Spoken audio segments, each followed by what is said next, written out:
All right, I told Mark I was going to do my best to be done at 3:30, but it's pretty tight, so I'm going to get started as we're wandering off. Really quick, you might see some people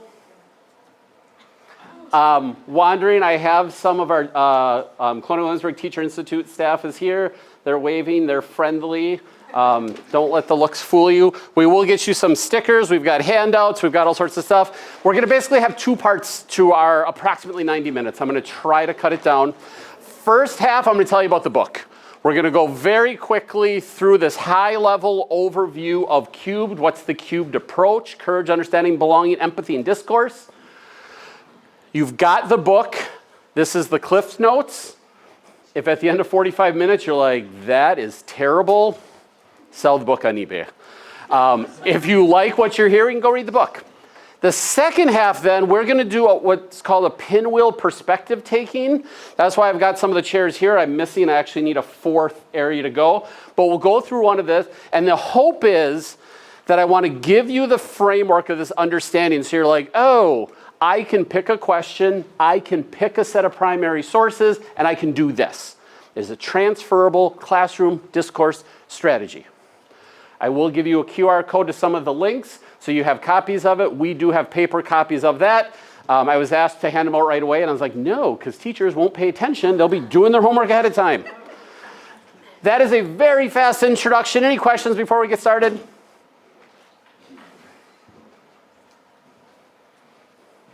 All right, we'll see. All right, so yes, this is our day. We'll talk about it. This is the book. You all got a copy, right?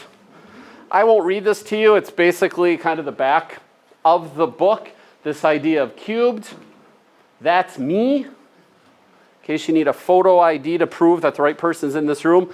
As you heard, Executive Director of K-12 Education at Colonial Williamsburg. Author of, this was my first book in 2022. Second book is the Social Studies Field Guide. Kind of what are the core elements of, what's that? I heard of you before. You're with Glenn.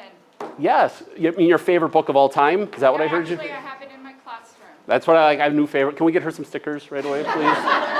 Got a new favorite. I also worked with Glenn. I've gone to his TVs. Yes, he's fantastic. I learned so much with him.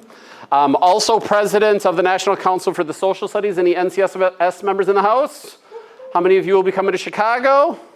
How many of you voted for me for president? How many of you actually don't remember and you're like, probably, maybe, I'm not sure. I do have some NCSS stickers if you want our little logo for that. How many people here have been to Colonial Williamsburg Teacher Institute?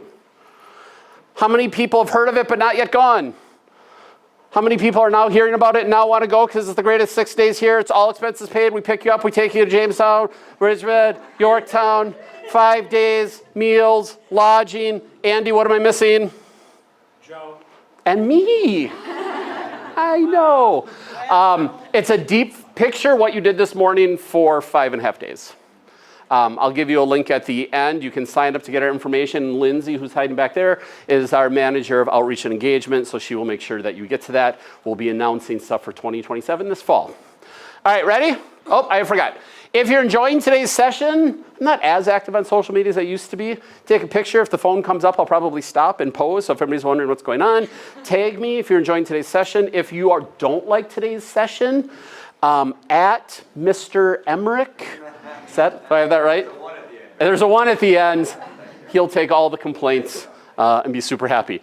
Quick shout out to my friend and co-author, that's Nichelle Pinckney. Fun fact, we never met in person until after the book was done.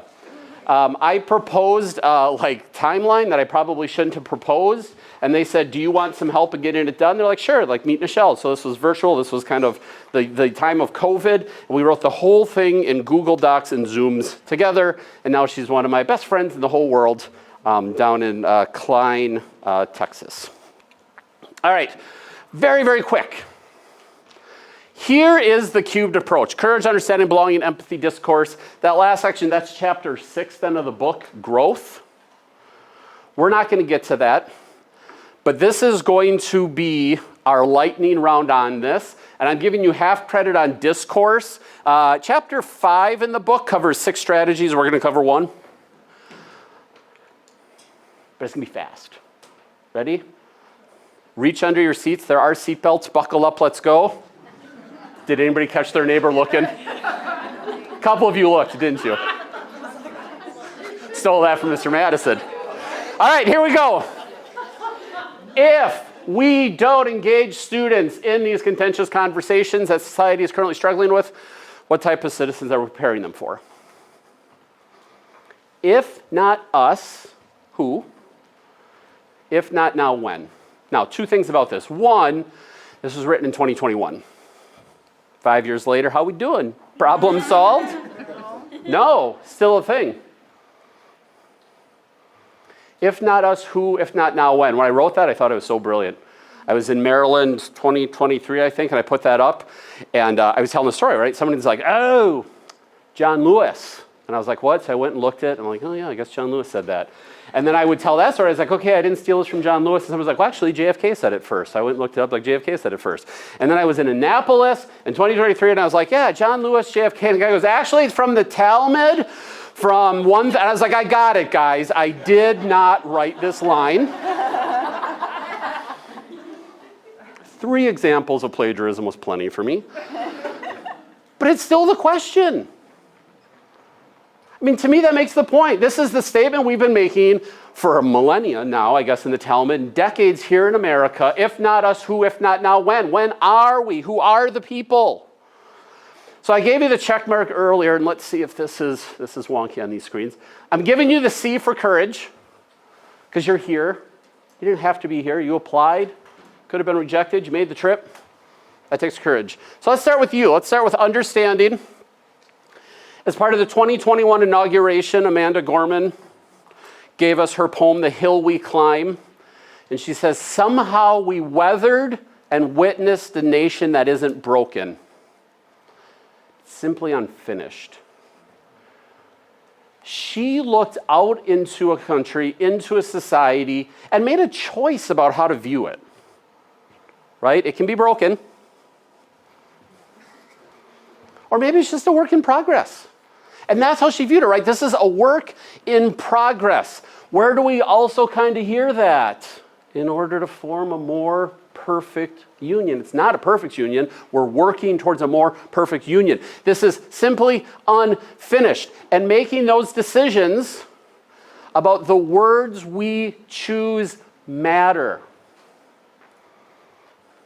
You're teachers, you know this. The words you use with your students, how you approach them, how you interact with them, these words matter. It matters when people hear them. It matters when people read them. There are lots of unintended consequences, so we have to be very thoughtful with our words.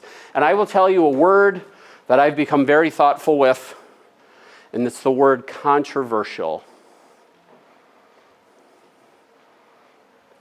History isn't controversial. It's contentious. But we are not controversial. Our subject matter is not controversial. When I was writing the book, I was like, I did what I wasn't supposed to do. I went to prove I was right. So I went to dictionary after dictionary after dictionary. I don't feel this is controversial. I feel like this is contentious. And I couldn't find the dictionary that gave me the difference, but it still felt different. And I will tell you in the book, there's a section that talks about this. This still feels different. Does anybody want to have a controversy in your classroom? No, it feels icky. We deal with contentiousness all the time. Right? So I'm looking through, the definitions are the same, but then why do they feel different? They at least felt different to me. I was at NCSS in Nashville. Anybody there? Where's the excitement? Hip. Huzzahs! And I was telling that story, and somebody was just like, well, of course you got to check the Latin subroots. And I was like, yeah, of course. I mean, I'm sure you guys were all thinking it, right, too? So I went and looked at the Latin subroots. The word controversial comes from the Latin word meaning turned against. And to me that resonated, because when I'm having discussions with students, I'm not trying to turn people against. The Latin roots of contentious come from the words to strive. And for me, if I'm having these conversations, I'm not trying to turn against, I'm striving. I'm striving for a shared understanding. I'm striving for a connection. Put on that wishful thinking hat. I'm striving for a better world. And I think that matters. And so that's one of those things I will check people. People will be like, oh yeah, so social studies is controversial. No, it's not. And I feel like that's one of the ways we can take a stand in our own field. Stop letting people call it controversial. This is not controversial. Learning our history is not controversial. It might make you feel some stuff, and that is contentious when people wonder if we should feel some stuff, but I refuse to give in that what we're doing is controversial. Because if we're doing these things, what is our goal? I'm not having these conversations with students to divide them. I'm wanting students to be heard. And so we think about framing things. It's not this, right? We don't have student conversations hoping that somebody, oh, see, this is why I was playing earlier, and I have to point way over here, and this is really throwing me off, right? Do you have conversation with students, and like that's like good rebuttal, and you're like, oh, snap, nice job, nice burn, how are you, like, right? We are not looking for knockout punches, and that's one of the things that I try to be very wary of and cognizant of. Like when you look at debates. Presidential debates are probably the best thing kids know in terms of this idea. There's instantly, right, like the CNN instant poll, who won? 3 big points from last night's debate. So they talk for 90 minutes, and we're gonna boil it down to 3 things, right? And it's always those headlines. That's not what I want with kids. I want them to be heard. So you're gonna see this in the book. I don't know what page it is. There's a principle on our website if you want the whole thing. We talk about the 3 Ds of discourse. They do very different things. Dialogue, discussion, debate. What do you want your kids to do? What's the goal? Ask that before you do it. What do I want my kids to do? And then figure out what matches. Is it a dialogue? Here's always my quickest, easiest example. I'm going to take the 3 of you out to lunch. I know you just had lunch. I'm going to take the 3 of you out to dinner. Where do you want to go? Christina Campbell's Tavern. Okay, where do you want to go? Melon Mushroom. Okay, where do you want to go? King's Arms. King's Arms. Okay, so we have 3 on the. Why do you want to go? I liked it. It was good last time I went. It was good? It's the one thing I thought of. One thing you thought of? That dessert. Dessert. Yeah. I might have a new favorite. The dessert is really good. All right, we just had a little dialogue right here. You put ideas out into the world, gave a little thought, like that's it. We didn't reach any sort of decisions. It's not a dialogue. Dialogue's a sharing of information. That's not where we live most of our lives. We do, if I'm going to take you out to dinner, we need to reach a consensus, right? We need to. So are any of you willing to change your minds to one of the, okay, which one? For the dessert? Dessert sounds good. Dessert sounds good, right? It's usually not this easy. We have people share their talking points. It's the dessert. You heard the dessert, right? We talk through it. We work through it. We reach a consensus. Like, okay, now we can go for dinner. We had a discussion. Do any of these things sound familiar? What are we going to have for dinner tonight? Oh, we're going to plan the next family trip. Where do you want to go? What do you want to watch on TV tonight? What do you want to blah, blah, blah, blah, blah, blah, blah, blah, blah. We're in the middle of discussions with people. That's how we live our lives. Anybody here have like 3 kids? We'll go over. What are their 3 favorite dinners?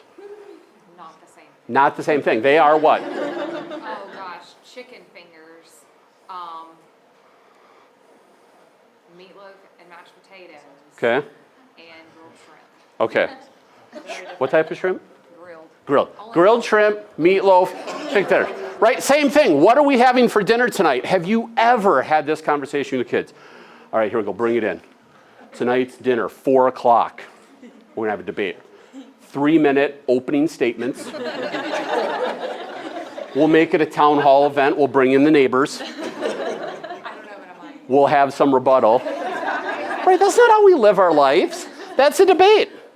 And there are purposes for a debate. They meet us, but that's not usually how we live our life. So thinking about what do you want your kids to do? When I have more time with this, I have you then start penciling out. So think of the topic you want to teach. What would it look like if kids engaged in a dialogue about that topic? What's the question? What if they did a discussion, right? That dialogue is we're going to share a bunch of information. We're all going to get smarter. The discussion is we're trying to reach this consensus. The debate is kind of this pre-assigned, very formal, grilled shrimp discussion. And when you do that, when you think about this topic, that question, your kids, close your eyes and see them doing this. And which of those is the thing you want them to do? Then do that. Understand why you're doing it, not like, well, I think I'm supposed to debate, should we drop the nuclear bomb? I think we're supposed to have a discussion about what. No, understand what it is.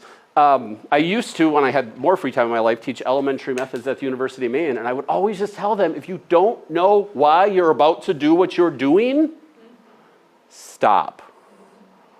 Figure it out, right? Same thing here. I think too often we default to like, this is a topic, we should have a debate. Oh, but I don't know, what do you want to do?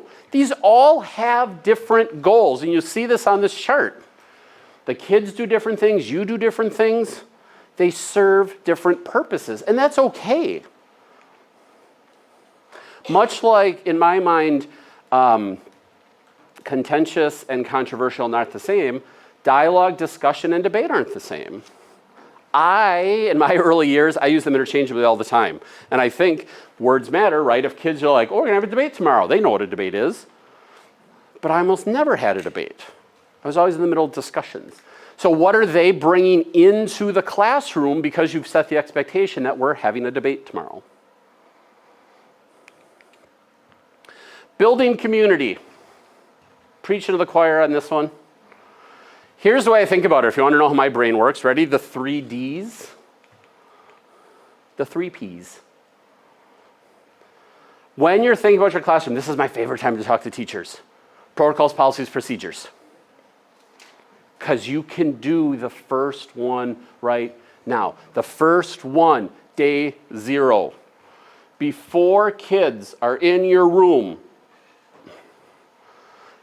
think about what you're going to do, what's your plan for when the unplanned happens. Think about it now. I was lucky, the last teaching job, last classroom job that I had, I was right across the hall from Jessie Bradley. She taught 10th grade English, I taught 11th grade government. We worked together a lot of times. It was great. She was my protocol. If something happened in class, and let me be clear, it did. You have as many classroom discussions as I have, kids are going to say something stupid. And they did. And I would send them out into the hall, and I would pick up the phone and call Jessie, because here's how I know why. Jessie's phone would ring in her room. When Jessie went to her phone, she could see right out her door in the hallway in front of my class. So I could say, Jessie, is Trinity out in the hall? Yes. Great. I'm going to take Trinity down to the office. Can you keep an eye on my classroom? Yes. I didn't have to explain anything else, because we figured it out ahead of time. I didn't have to be like, hey, Jessie, what's going on? Well, Trinity did this thing, and now I'm going to do it. She just knew. When things happen and kids are saying things emotional in the spur of the moment, you cannot say things emotional in the spur of the moment. That's this. What's your plan? I don't know what the right plan is. I once said this to somebody who goes, yeah, well, if I send my kids down to the principal's office, the principal is going to send them right back with a bag of potato chips. Great. I mean, not great that that's the scenario, but I'm great you know that. Guess what? Don't have that as your plan. I think about it as a fire drill, right? You practice fires. You don't know when a fire is going to happen, but you practice it so that when it happens, you know. What is your plan if you're having these discussions and something goes wrong? Think about it right now. Talk to your friends. Is it a guidance counselor, department chair, somebody, whatever it is? There's no right answer. It's just your answer. Day 1. Students come in. What are your policies? What are your expectations of them? How are you clearly communicating these things? Who decides? Do you give students the opportunity to have a voice in their classroom? I had non-negotiables. After that, I don't care. I had a couch in my room. Mr. Schmidt, who sits there? I don't know, you figure out the rules. Like first come, first serve. Great. Then they figure out Eric has class across the hall and he's there first every day. Mr. Schmidt, this doesn't work. Guys, your rule. We need to revisit it. Okay, revisit it. Where can you give them that ownership? And reinforce it. Again, I made the mistake for a long time. Day one, here's your syllabus, here's your rubric, sign this, agree to this, here's our classroom expectations. And then on day 91, something went wrong. And I'm like, guys, you talked about this rule 6 months ago. I got to the point where I started boiling down these shared agreements in every class, and they taped it to their Chromebooks. And before every discussion, we reviewed them. And before every discussion, we assigned somebody, April, you're our agreement checker. And at the end of the time, I would say, April, how did we do? Oh, well, we have an agreement not to interrupt each other, but we kept interrupting each other. Great. How do we fix it? They have to be living or they don't matter. One of my favorite things, I didn't think about this for years later. I had a group, they're like, Mr. Schmidt, we keep interrupting each other. Okay, how are we going to fix it? I don't know, we keep getting in trouble for the same thing. And one group finally said, I know how to fix it. You need to yell at us more. I was like, excuse me? 11th graders. And they're like, you keep asking us how to fix it, and clearly we can't. Why can't you just yell at us? That's what all the other teachers do. And I said, it's not my responsibility, but if that's what you guys think would work, great. It took me years later to think about the power in the classroom where they thought they could give me permission to yell at them. But that was their classroom then, right? They believed it, but we talked about those things. And I communicated with my 11th grade parents. I sent them newsletters like elementary. Any elementary teachers in the house? You guys got it figured out. We communicate with parents all the time. Somehow that stops or dissipates. And I know it's another thing, but I want a parent mad at me for what I'm going to do next week and not what I did yesterday. I can't unring the bell. And do they get upset? Yeah. Nice, we work with that. We'll talk about that a little bit. But like you have to go through these things. And then that last P is procedures. This is planning ahead. This is when I'm going to do an activity. I don't wing it. Hey, did you guys hear the Dobbs decision got leaked? Yeah. Let's talk about abortion. Go, right? No.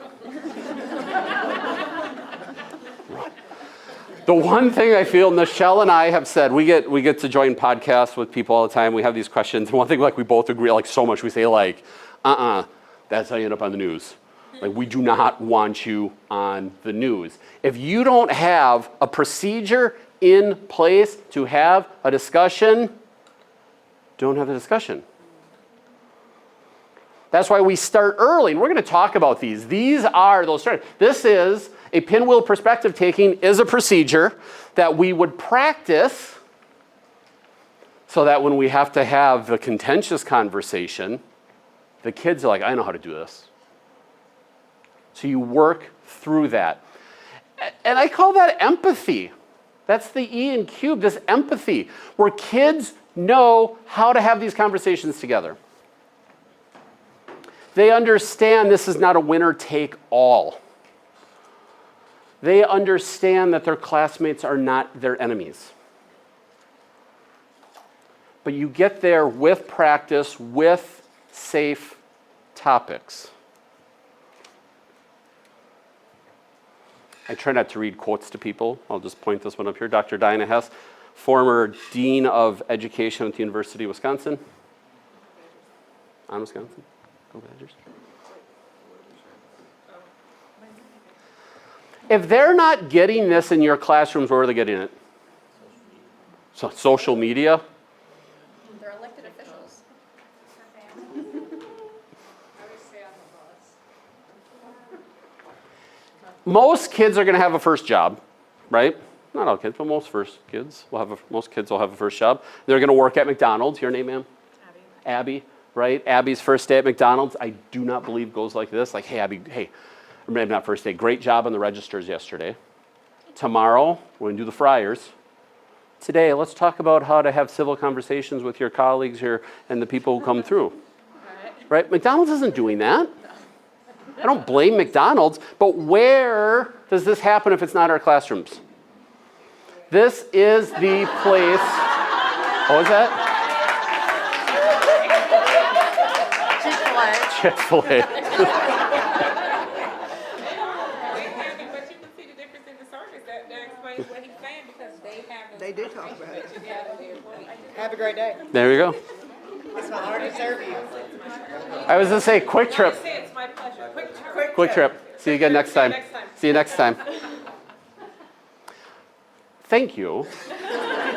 But Anne, let's think about like that stands out. It does. My niece works there, and they asked them, what church do you go to? What organizations are you a part of? What happens when there is an issue and someone cusses you out? I never knew that this is something but this stuff is on their application, and they ask you, who goes to Chick-fil-A and get mad at the people that's sitting out in the heat, and they don't even wait till you get to the speaker anymore. They took your order before you got there. They trained those people to be that way. You go to McDonald's and no one's in the car and you the only person there and may I take your order? What you want? Do you want it? They don't train them, so that's your theory right there. Yeah. I could do a whole nother hour on the power of shared spaces, Putnam's research, all this type of stuff. I don't think they'll give me another hour, but I mean, the idea of the power of a shared space, what are the organizations, what are those communities, like so powerful. This is Diana's first book, the 2008 Research Book of the Year, Controversy in the Classroom. It's a very long quote from page 6, but I focus on the very beginning and the very beginning. Schools have not just the right, but also the obligation to create an atmosphere of intellectual and political freedom. But I noticed that down towards the end, here's how we do it. We ensure that multiple and competing views are aired, considered, evaluated. If you have zoned out for the past 30 minutes, I need your attention for 10 seconds. I'll give you one thing that I really stress. That third one, evaluated, critically, tell your students that on day one. You are entitled to your opinion as long as it's not racist, sexist, like those. I have a list. But kids, that has become an out, right? They'll say, well, it's just my opinion. Sure. My rule, you say it in my classroom, you are giving us permission to critically evaluate it. Just my opinion is not a carte blanche statement for you to say whatever you want. And if you don't want us going, that is the dumbest opinion I've ever heard in my life, what's your options? Don't say it. I would tell it to your kids, yes, you are entitled to your opinions as long as it's not racist, And if you share it in class, you are giving us permission to evaluate your opinion. That's just my opinion does not give us freedom to just say whatever we want. Because we do have to have these deep conversations. This data is getting a little old. Kay has since retired, Dr. Kay Kiwashama Ginsburg, and has not updated this. I think it should. But she took all the 2010 NAEP data, went through and found student test scores, and found that students who engaged, they called it debates and interactive discussions, more than once a month scored higher on the NAEP regardless of race, gender, or socioeconomic status. And it was the only indicator that she could find that did it. Students need this. There is academic impact. I once showed this to a group of people, and a principal came up to me and he said, that's great, but I just can't have this was before the 2020 election, but I've told, yes, because I used this before I wrote the book. 2013, he said, I told my departments not to talk about the election because it was too controversial. And I said, well, first of all, it's not controversial, it's contentious. Second of all, I need you to say out loud that you are making a decision that is negatively impacting kids? And he said, quote, when you say it like that, it sounds bad. Now, my first reaction isn't always my best reaction. I think I nailed it. When you say it like that, it sounds bad. I said, say it in a way that doesn't sound bad. We're actively making a decision because he didn't want to deal with the parent, which I get, but that's your job. This impacts kids. Now, teacher friends, there are legal rulings. Please do not leave here and be like, well, Joe said I should be having all these conversations. Here I go. Legal rulings have been consistent and clear. Teachers are not allowed to go outside of a curriculum to indoctrinate students, inculcate students, or insert your own thoughts and beliefs. So this is my teacher slide. You can't do that. So then what I tell administrators on this slide is the big thing is the curriculum. Build a curriculum that is the sandbox for teachers to play in. Your curriculum should say things like, students will engage in discussions related to contentious topics and take an informed stance. Students will pull primary sources to da-da-da-da-da-da. I'm not saying your curriculum should be Chapter 1, guns. Chapter 2, immigration. Chapter 3, abortion. Chapter 4, like, no.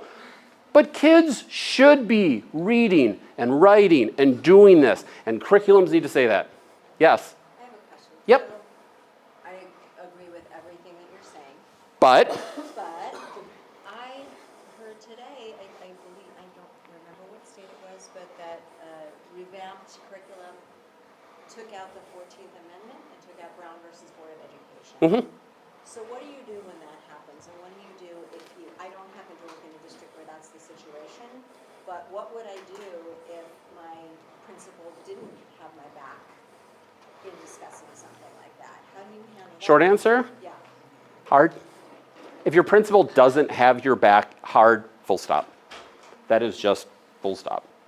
When I talk to administrators, I say the number one thing you can do is have your teacher's back. I mean, it's just, so I don't have great advice in terms of that, because if your administration is not going to have your, because if you do things right and parents have complaints, valid or not, and if administrator is gonna, like, I don't know how to deal with that. But I would say there's a difference between taking out the teaching of the 14th Amendment and banning the teaching of the 14th Amendment. Right. We can get into a lot of things. Let's talk about all these things, including the 14th Amendment and its role in da-da-da-da-da. I would, potentially look at wherever it was taught before. Does that mean it can't be taught now just because they haven't highlighted it? I have taught in states like Wisconsin and Maine, which are very local control and have like no names and dates and battles and people, and it is glorious because I take big ideas, plop it down, and just play with all the names. So if it's not in there, if they're telling you you can't teach it, that's one thing. If they don't require it, is it important for kids to know it? Then teach it. I mean, if you think it's important. All right. Oh, time. Time is always against me. Let's start at the very beginning, because that's a yay. Do you think we have time? Let me tell you one of my funniest stories, favorite stories. I was doing a version of this talk in a high school gym with like 200 teachers in summer in Maine, no air conditioning, like 8-foot industrial fans in the corner trying to cool us down. And I put this slide up, and there was a young woman sitting here. Oh, again, hey, welcome back. And I see her head whip around. And you know how where someone's looking? Like I'm following where her eyes are, and that's Grace back there. Hi, Grace. Go maybe, it's further than Grace was, and I see somebody else has locked eyes with her. And they are going, Joe, dear, dear. So I stopped talking, because now I'm intrigued. And the young woman back there eventually realizes I've stopped. She looks at me now with more confidence than I've ever heard somebody in their entire life. And she says, excuse me, we're having a private conversation. I wanted to say in front of 200 people, but I was like, maybe I'm wrong. She is super confident here. So from that day forward, I'm like, if anybody needs to sing, we can, no? People have taken me up. Any singers? No? We're good? Okay. That's why I ask. I think I'm wrong here. I think she's right. Here's the things. I have yet to meet are there any administrators in the house? I have yet to meet an administrator who likes being caught off guard. Tell them what you're doing. Give them a heads up so they can have your back if they're, right? That's the easiest way to get them on their side. I'm doing this, I'm doing this, I'm doing this. Keep them informed. And that shouldn't feel like micromanaging, right? Now, if they're asking you for a lot of things, that's one thing, but hey, I'm working on this, I'm doing this, here's my plan, I'm doing this activity. I used to invite my admin in and be like, I love to do this thing. So when you hear about this thing, I need you to have seen this thing. So when somebody catches you at the grocery store getting a gallon of milk and they're like, well, I heard about Mr. Schmidt's class, I need you to be like, oh yeah, it's super awesome, I've seen it. And then tell the families, like I talked about this, tell like, we're gonna do this, we're gonna cover these things. And if they're mad, have them tell you before you do it. And then tell why we're doing this. We're having these conversations. I'm not having these conversations because my favorite thing in the whole wide world is to get a bunch of teenagers really upset and mad at each other. I'm doing these things because I want a bunch of teenagers to close read primary sources to pull relevant information, to work on thesis statements, coherent thinking, claims, evidence, reasoning, and to articulate in a brief amount of time an idea. That's why I'm doing this. And then tell kids. And this is what it looks like. This is what we're doing. This is what success looks like. The topics are going to change. I really don't care about your hot take on X. I care about your ability to pull the right piece of evidence from the right primary source and put it into the right context in the middle of a conversation. I'm trying to teach kids to read and write and think. And so when parents want to know what I'm doing, that's what I tell them. And that's way harder to argue. Like, I don't want you to teach my kids to read. Okay. But if you lead with we're going to have a big discussion about X, well, I don't want you to teach my kid that. It's not what I'm doing. I'm having these conversations for these reasons because kids need practice. And it's like driving. You start slow in parking lots. You don't hop out onto 95. You don't parallel park in downtown DC. They have to practice it. Like slow pitch softball. Is cereal with milk soup? To my core, the answer is no. And then, a live webinar with Thinker Analytics, we did an argument map, and like 20 minutes in, I'm like, that's a really good argument that I've made, that it is the soup. But you practice these things. I'm going to teach you how to do a philosophical chairs saying, is a hot dog a sandwich? Topics that don't end friendships. And how many people have driven down the road and had one of those things where you drove for 5 minutes and you realize you have not been paying attention for 5 minutes, right? Yeah. You're probably emotional in your head. Man, I tell you what, my kids had the day, if I get home and that house is a mess, it's muscle memory. You're able to have a different thought because kids have to have the muscle memory of the procedures before you drop emotion in. Otherwise, emotion overrides. If they're still like, when do I raise my hand? What's the time? And they're upset, they don't care. Teach them the muscle memory with these topics. Because everybody loves a little Vygotsky 73, huh? Where are we at? Okay, that was muted. I really thought that was going to get... Zones of proximal development. If you want kids to be able to do the things they don't know how to do, scaffold them there. If you want them to have really good discussions, you have to actually have the discussions, but start with topics, start with scaffolds, and some of these scaffolds are these discourse. Centered on questions. I would focus on policy and political, and that sounds weird, right? Focus on the political questions. Where's my clicker? There it is. If there's empirical data and evidence about a thing, I don't put it up for a discussion.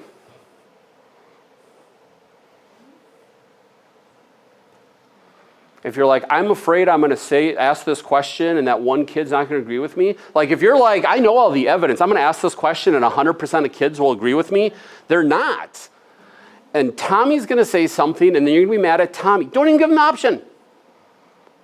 Frame out, the reason I like political questions is they're almost always like these 50-50 yes or no or 40-40-20 questions. Number one question I get asked with this, I'll cut right to it. People will be like, how do I talk about race in my classrooms or whatever?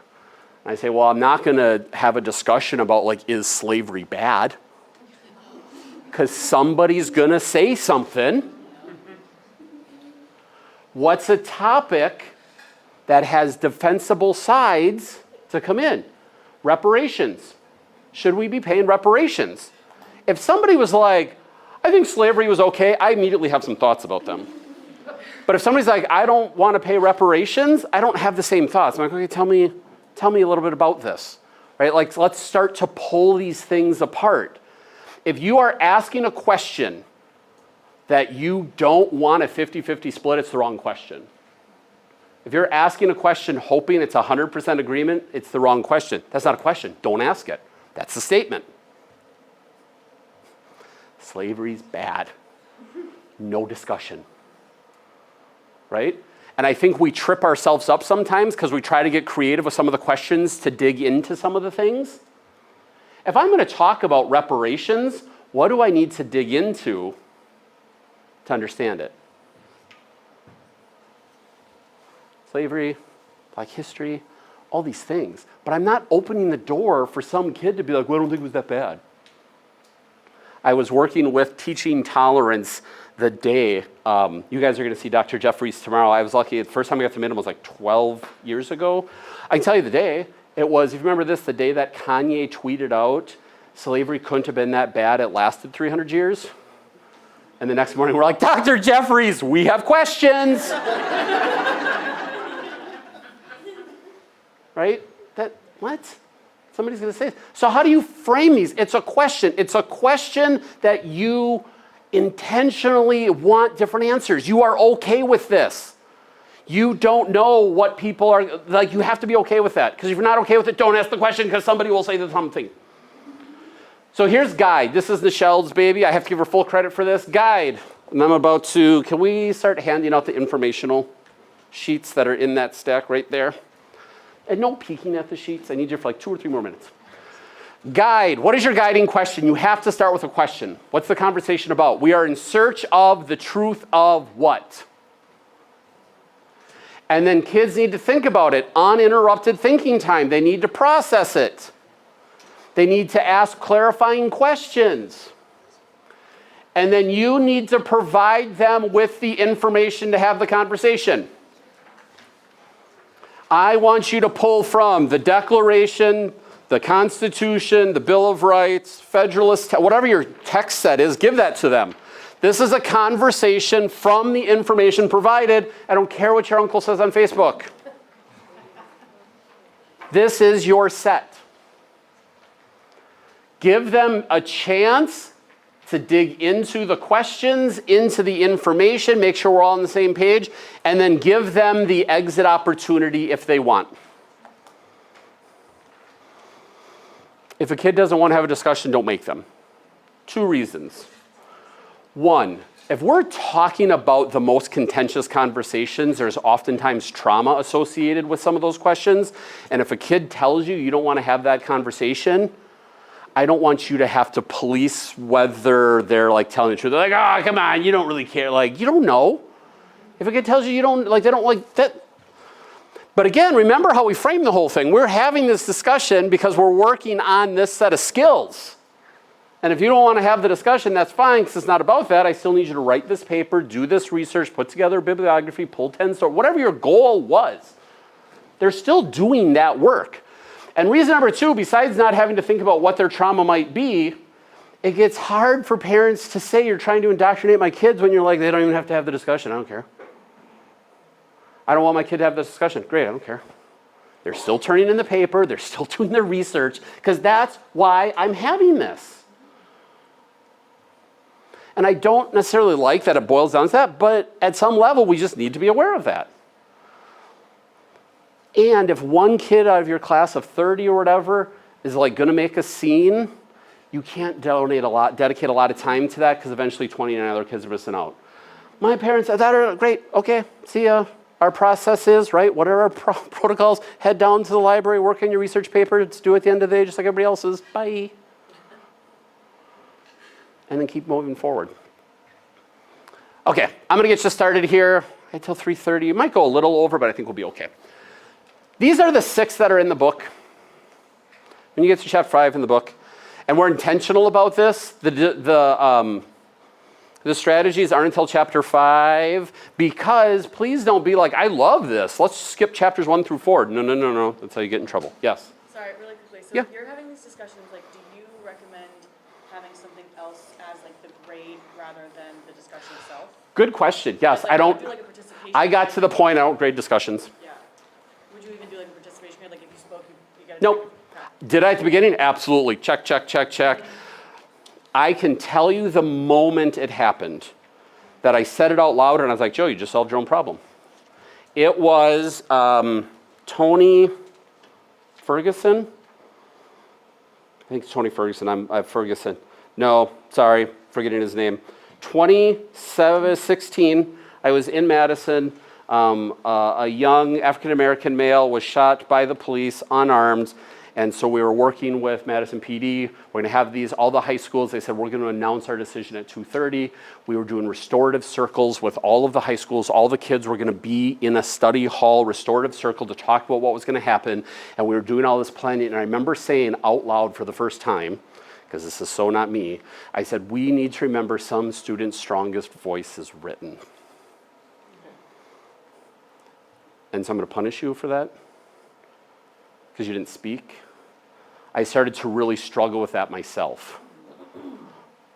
And so that's where, like, what am I having them work on? What is the prep coming into the discussion? That gets graded. What is the reflection coming out of the discussion? That gets graded. Because the kid might sit there the whole time, not say a peep, and have had the most brilliant thoughts in the class. And so that's where I landed. And I will say, that's not unanimously popular. Some people are like, no, I think that, I'm not going to tell you you're wrong. I'm going to tell you I started to feel really uncomfortable with trying to just be like, I need you to talk. Come on, buddy, I need you to get that. Yep. Does that change at all?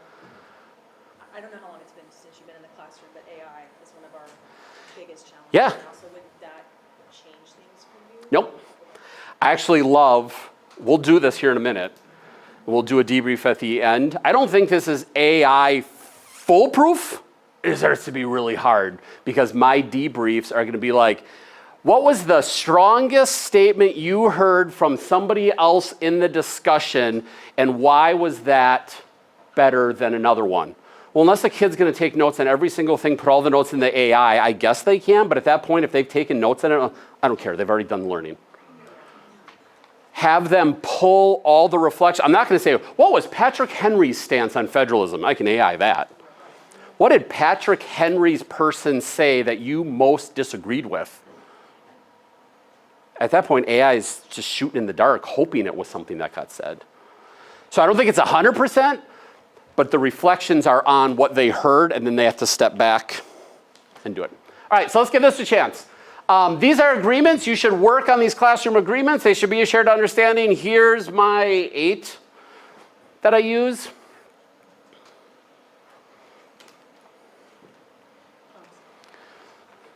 In a deeper dive on this, I would have us go through this, pull these apart and stuff like that. I just want to live up to this thing. Like, you should not be having discussions without setting these in your classroom. And I will note that I eventually moved to brave space, not safe space. You will be safe, but you will be pushed intellectually. And you might not like some of the things. Everybody might not agree with you. but I need you to be brave and step up. I think safe space has a really good connotation, and I think it leaves a little bit of room for people like, well, I don't feel safe. That's not what we mean. So, all right, let's do this. Here's how this goes. I'm going to divide you into 4 groups. Group 4 is going to be, I'm just going to count you off. You're lucky. You're going to go first. You're number 1. We're going to go 1, 2, 3, 4. Somebody's going to mess up. It won't be me. But it's not going to be you. Ready? Because you're number 1, 2, 3. 4, 1, 2, 3, 4. 1, 2, 3, 4. 1, 2, 3. I always. 4. 1, 3. 4. 1, 3. 1, 2, 3, 1, 3, 4. 1, 2.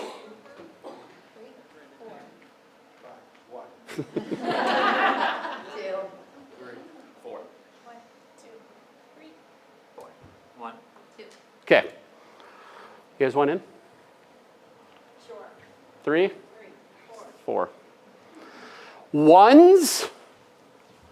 This is your pile of chairs. Take your sheets, take your pen, come down here. 2s, this is going to be your general home. 3s, this is going to be your general home. 4s, this is going to be your general home.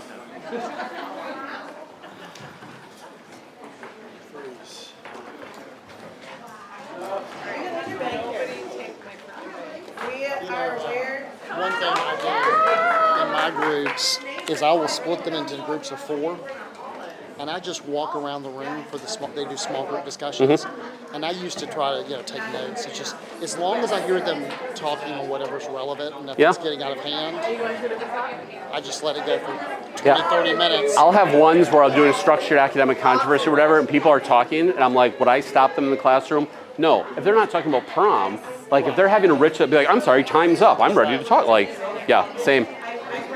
Okay, here's how this works. You have a text in front of you.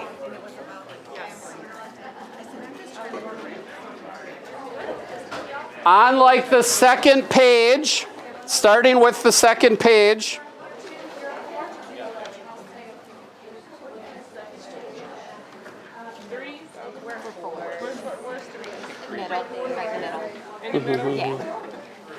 primary source group.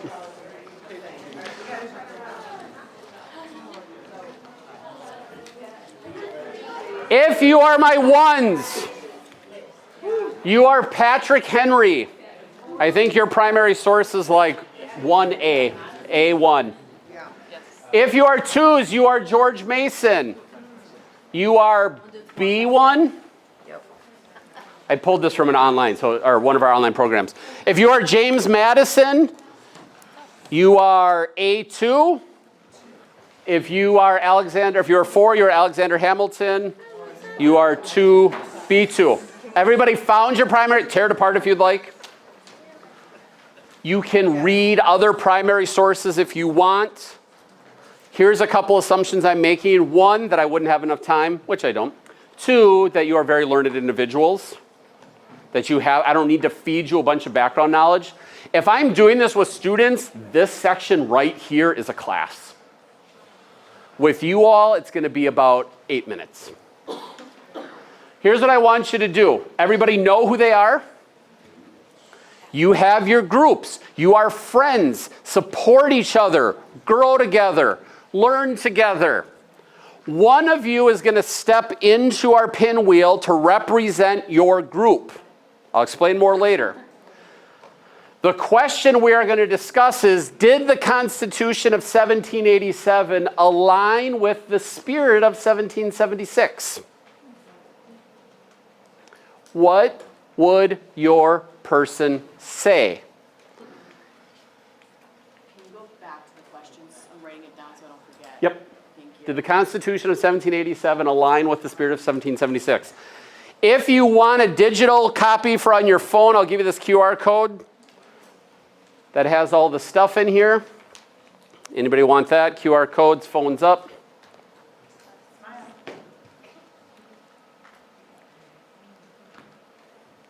So this is a very short writing for time constraints. As a group, introduce yourself, read through the things. I'm going to give you some potential questions. I want you to discuss this. And then I need you to figure out who's going to represent your group. Okay, I'll come back to this in 1 second. So here are the questions that might guide our discussion. I will leave these up, so don't feel like you have to take a picture right now. Read through your readings, and as a group, talk about what would Alexander Hamilton think about 1, 2, 3, 4. Somebody needs to be prepared to share that perspective in about 8 to 10 minutes. Are we using source analysis worksheet? You don't have to. This is all part of a bigger lesson, Okay. and I'm pulling out these primary sources to do this activity. Got it. Okay. Good question. Okay, again, so quickly introduce who you are to your group. Read through your readings. Talk about these questions. What would George Mason think? And in about 8 minutes, I'm going to need one of you to come sit in the middle. Okay? On your marks, get set, go.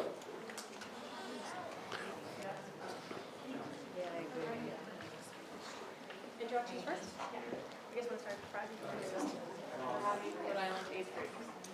April, Montana. I'll pull 3, but I don't want to overwork you. I offered earlier to just push him down the steps, but we decided that would be frowned upon.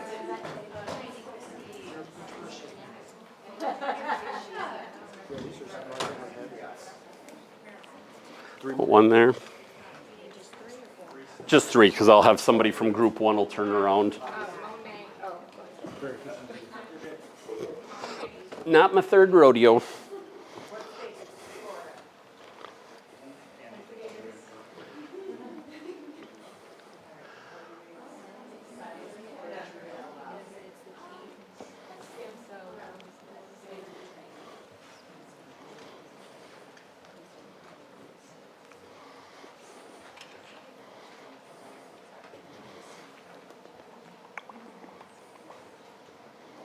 Mark, Rebecca said she had a bunch of sticky notepads.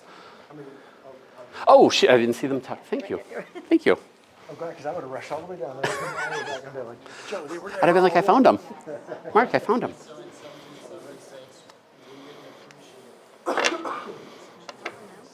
Once they kind of get back, I'll start to distribute. Thank you, though. Yeah, no. So somebody asked if they could have a copy of your slides. Are you going to provide those or no? Oh, I don't know, probably. Okay, so Sam would be the one to get them. Oh, I can't say no to Sam, probably. Yeah, that's what she was asking.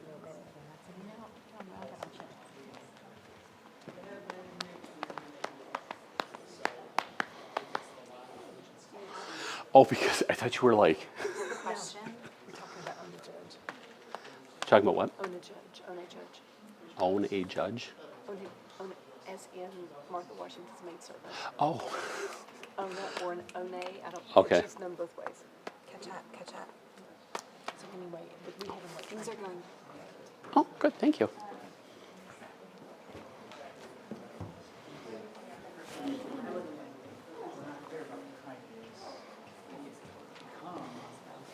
Yeah.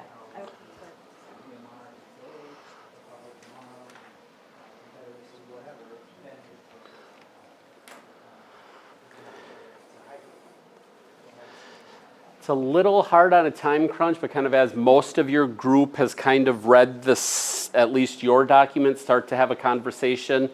Again, this is rushed. This would be a 50-minute activity, but for here, I want you to see the activity and less about the reading, if that makes sense.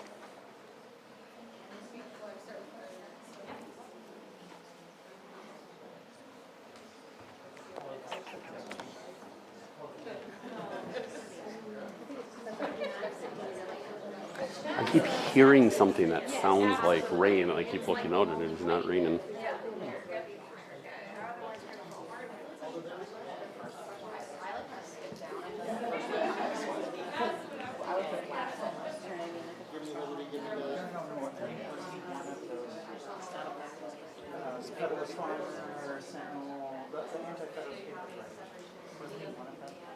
I'm sure it was. I don't know. Yeah, that's also, I was like, this is like, yeah.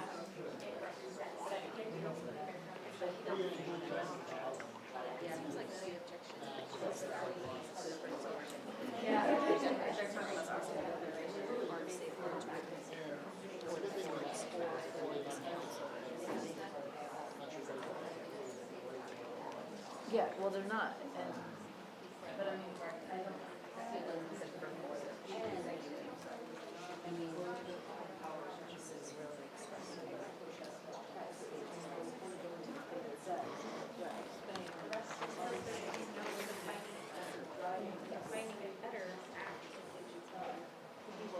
So we had number one is absolutely about people with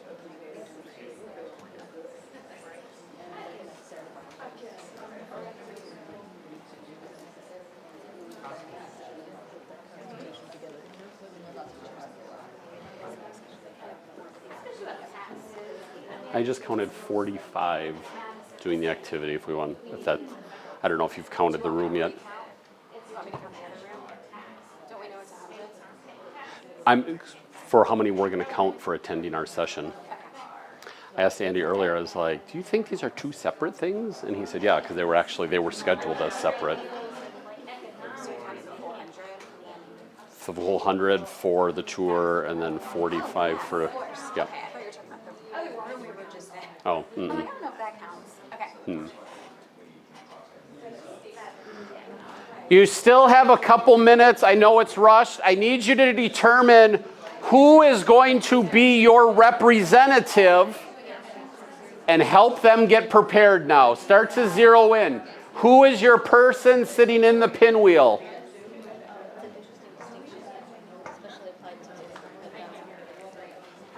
Oh.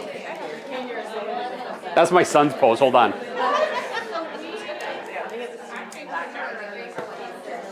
Hold on. Let me take I'll take a selfie. You take the picture of the selfie. It's like very meta. Hold on. I'll be right back.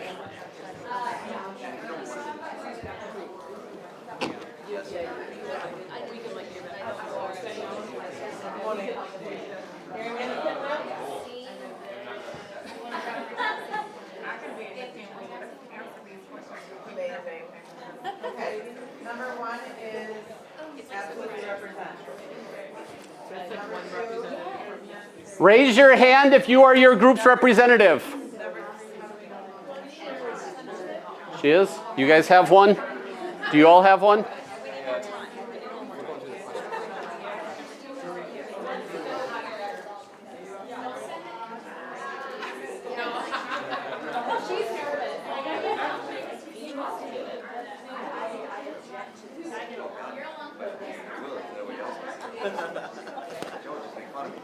I'll be a part of your thing. Oh, there was this guy. I mean, I don't see Michigan stepping up. Now you did. I don't care. You guys want to. Do you guys have a representative determined? Oh, Grace, nice.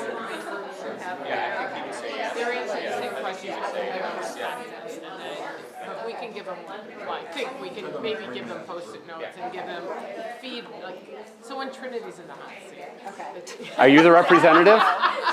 Who's your representative? Grace got volunteered as well, so. Aw, oh, that's seems to be a miscommunication here. She actually goes, do you want me to go?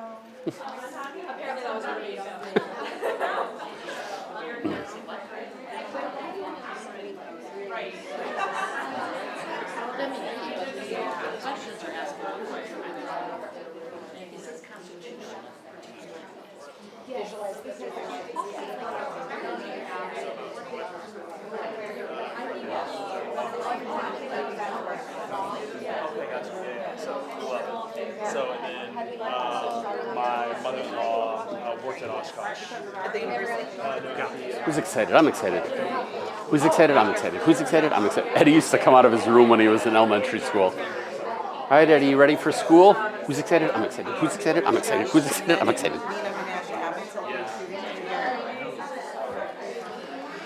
This is your 2-minute warning. I know it is rushed, but I want you to see the activity. 2-minute warning.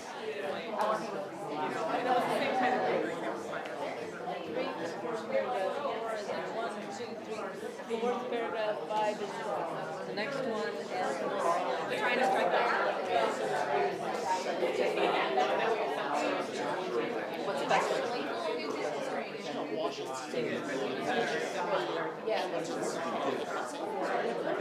Once in a while, Joe does something.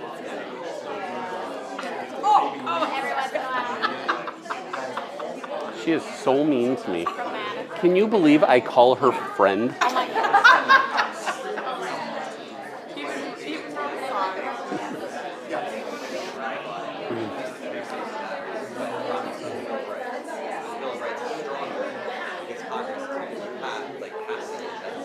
1 minute. Jim, you're right. I can just give a couple hours and I can it's no big deal.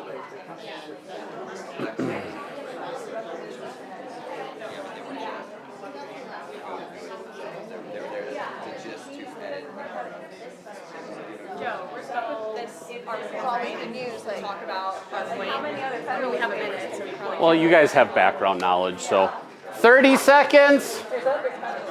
If I'm doing this with students, I'm giving them more and more time and keeping them within this spirit. You're going to hear this is not a script. It's not a quote. I don't need you to pull.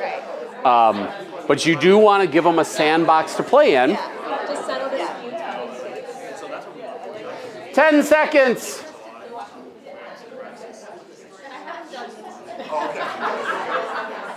Three, 2, 1.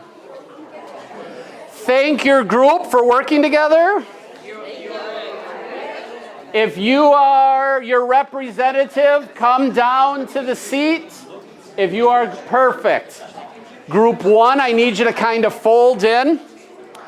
This is why this is called a pinwheel. Because for those of you who are old enough to remember the old pinwheels that you would blow. They still make them, come on. Grace, do you know what a pinwheel is? George Mason. Oh, no. Yeah, see? It happens. If we were to be on the ceiling looking down, here's our pinwheel. Trinity is your representative. You all are supports. Here's your wheel, your pin wheel. I'm going to hand out some sticky notes here in a minute. I'll explain that, but Justin still has his group. Grace still has her group. Here's what's going to happen. I am going to host a conversation with the 4 of you. Keep in mind, there is no, let's switch this. What do we got? There we go. There is no right answer. You do not have to say exactly what everybody else said. Okay? Because a good, rich discussion, you didn't have to all reach a consensus. And yes, this has happened. He's like, I believe ABC. And you'll see we can swap out. And I've had a person come in later and be like, I know earlier I said A, B, and C, but I was wrong. Because there was differing takes on what George Mason thought. And that's okay, right? So there's not a right answer. I don't want you reading from these quotes. I want you to try to understand. This is going to be a very fluid conversation. You are filling the role of the person, but do not focus on pulling the exact quotes. The reading informs your thinking. I want you to focus well-informed responses. Creativity and a bit of theater are encouraged. It's fun. In the book, I say a structured academic controversy is what I use for the most contentious conversations. It is by far the most structured, timed, exactly everything. And that is its strength. And it's also its weakness. Of my spectrum, I feel like the pinwheel is the least structured, which is its strength and also its weakness. Right? So you have to understand your kids. Some kids might not be able to handle this. It might take some of the stuff too far, but it is fun. right? There is some theater. You're taking on this role. Let kids be creative. Sticky notes. I'll start to hand some of these out. If you have a thought, we'll keep this in this pile. This go out to group 1. If you have a thought, group 4, and you want to let Trinity know, write it on a sticky note, come down, hand it to your representative. This is a way that a student can contribute without having to speak. I have seen people covered in sticky notes, and it is hilarious. The other thing you can do is if you do want to speak, this is not a permanent. If you want in, tap her on the shoulder, make eye contact, pull her, you hop in. Yeah. Anybody can hop in. You are still playing. Who are you guys? You're Henry, Mason, Madison. You're still playing Madison, but you don't have to play her version of Madison, okay? Everybody good? We'll give this a style. Here's what I'm going to ask you to do. Couple sentence stems. Anytime you speak, start with as Patrick Henry, as Alexander. That way people remember who you're playing, right? Who that role is. As, because it's also a little bit of freedom for kids. This is not their thinking. This is their representation of what they've pulled from these sources. Okay? Are you guys ready? On your marks? Get set? Action. Welcome this evening to everybody, this panel discussion here at William and Mary. We're so grateful for them to host us. Tickets have been sold out for weeks in advance for this spirited conversation. They had to move it to the football stadium. Really quick, if our 4 panelists would mind just turning around, waving to the entire stadium of people. It's incredible, amazing. Thank you for being here. Our very distinguished panel. We're talking about the Constitution, written in 1787, but some people aren't quite sure if this matches the spirit of 1776, right? Here in this idea of 1787, how are we doing compared to 1776? So I want to go around, I want everybody to introduce themselves, and then yes or no.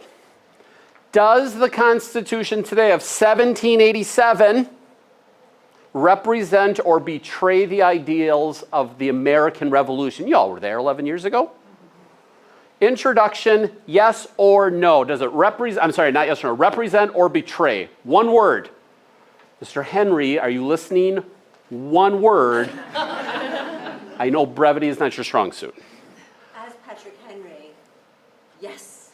Betrayal. Betrayal. George Mason, betrayal. James Madison represent. Alexander Hamilton represent. Okay. Why, Mr. Mason, Mr. Henry, very brief, I'll let either one of you go first. Why do you see this as a betrayal?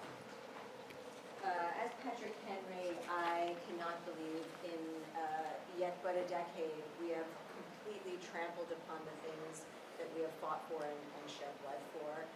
This Constitution and the so-called we the people makes a mockery of individual rights as well as states' rights, and the propensity towards tyranny is unfathomable. Pause. Teacher hat. Taking teacher hat off, giving you presenter hat. One thing I didn't make clear enough. It will be a conversation amongst the 4 of you. Students will want to look at you. Yes. I often try and just turn my back and walk away. It is this. What the spark we want to catch is me not asking questions. If you have thoughts, comments, feel free to jump in. I did not say that. I did not say that.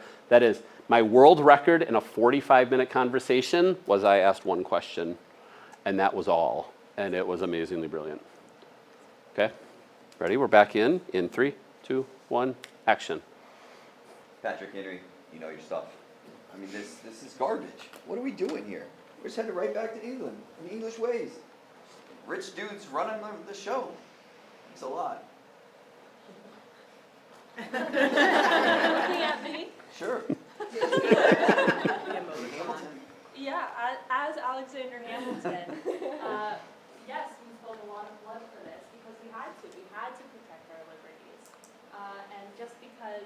signed a treaty doesn't mean we're going to have to stop protecting our liberties. So even though the Constitution today might give more power to the president than you two might like, it is necessary for the continued defense of those liberties. As James Madison, where are you coming from in saying that we are stripping away the rights of states when they are numerous and indefinite? If they are taking care of the rights of the people, while the national government is taking care of external problems, where are the states' rights going? As Patrick Henry, in this Constitution, we get but a footnote in this Constitution in the states. Everything, most of the Constitution is dedicated to the role of the federal government in the 3 different branches, and those branches are not even yet fully formed. So what is to say that tyrannical powers will not exponentially increase, particularly with the necessary and proper clause that you are giving to Congress? I mean, there's not even a council for the president. What's the president? How's the president supposed to know what he's going to do? And then what? He's just going to surround himself with minions and favorites to tell him that he's right all the time?